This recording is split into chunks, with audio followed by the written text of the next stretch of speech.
inclined to pursue execution to ask, "Ain't I a victim?"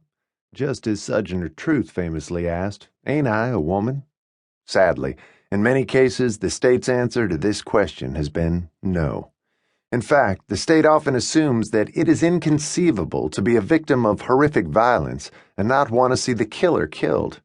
Victim advocacy offices run by prosecutors operate under this assumption. Prosecutorial offices operate under this assumption. Media folks often look for the voices and stories that support this version of justice. It is an assumption so pervasive and so repressive that many murder victims' family members have formed groups to unify their voices against the death penalty. Three of the most prominent groups are Journey of Hope, From Violence to Healing, Murder Victims' Families for Reconciliation, MVFR, and Murder Victims' Families for Human Rights, MVFHR. But the more victims I have gotten to know and love, the more I have realized that there is not just one way to heal from trauma. When it comes to the family members of the murdered, some of the most amazing stories of healing and closure I have heard or read are from families who found alternatives to execution for the offender. Many of those stories you will see scattered throughout this book, primarily in the grace stories at the end of each chapter. In contrast, some of the folks who still seem overcome with pain and anger and resentment were able to witness the execution of the offender. In other words, the idea that an execution will bring closure or final justice is a mirage. For many families, execution has simply meant reliving the horrific event year after year, decade after decade, through the slow process of carrying out a death sentence.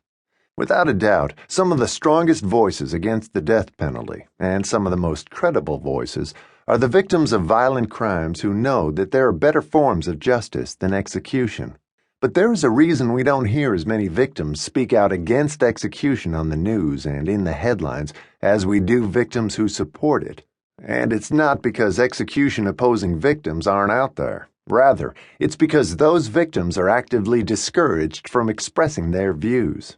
One of the most disturbing things I discovered in writing this book is that victims of crime who, for whatever reason, are not in favor of the death penalty are routinely marginalized, silenced, and even threatened.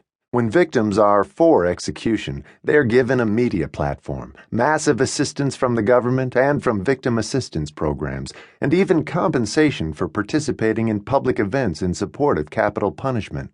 However, when victims are against execution, they are sometimes ordered not to talk publicly, via a so-called gag order, are excluded from public hearings and victim assistance conferences, and are sometimes threatened with obstruction of justice by people for whom the only version of imaginable justice is to take a life for a life.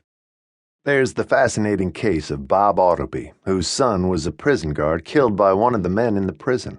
Initially, Bob was in favor of the death penalty for his son's killer and was a key witness in the case. But 11 years later, there was a retrial, and Bob had changed his mind about the death penalty. As he considered what his son would want, along with his own faith convictions, he no longer wanted execution, and in fact, he met with his son's killer, Edward Montour, and publicly forgave him. Bob's witness against the death penalty became so compelling that the state tried to keep him silent. And since he was no longer in favor of the state's version of justice, he was of no use to them in court as a witness.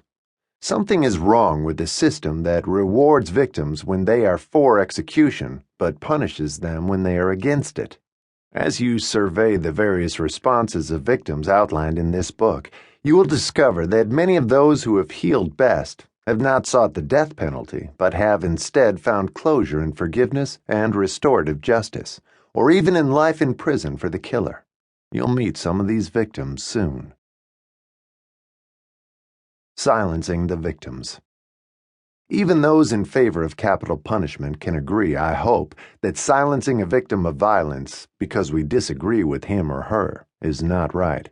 Victimization is about powerlessness, and justice is about amplifying the voices of those who have been silenced.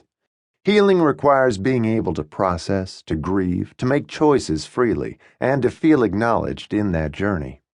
There are many families who feel that execution adds to their pain and does not help with healing or closure. Others do not want to spend the next 10 years of their life in trial.